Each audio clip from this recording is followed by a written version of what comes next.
और मैं ज्योति सिंह पीड़िता का अधिवक्ता हूँ। आज पवन सिंह को हाजिर होना था। कोर्ट निर्धारित तारीख तय की थी, जिसमें आज पवन सिंह आए और हाजिर हुए। हमने अंतरिम भरण पोषण के लिए 2 लाख रुपए की प्रतिमा मांग किया है, जब तक मुकदमा निस्तारण न हो। उसी पर सुनवाई जो है 22 को लगी है, 20 दिसंबर को, और 20-12 को निस्तारण होगा। उस दिन भी पवन की पेशी होगी। के अंदर किस तरह से हंगामा हुआ था, क्यों हुआ था? कोर्ट में जो दरवाज़ा बंद हुआ, पीड़िता पक्ष को रोका गया। कौन लोग रोके? बाउंसर थे, उनके द्वारा रोका गया, लेकिन अंदर जाने पर सब शांत हो गया। हम लोग अंदर पूरी तरह गैर कानूनी है।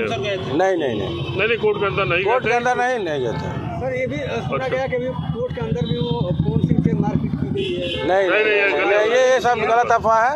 जो इज्जत मिलना था वो इज्जत दिया गया। और बड़ी भारी आज किन कारणों से सुनवाई नहीं हो सकी है? सुनवाई हुई है। जो सुनवाई हुई है, जो प्रक्रिया के तहत हुई है, थोड़ा सा ही हुआ है। मैडम द्वारा सुना गया, कहा गया कि कब दे दिया जाए।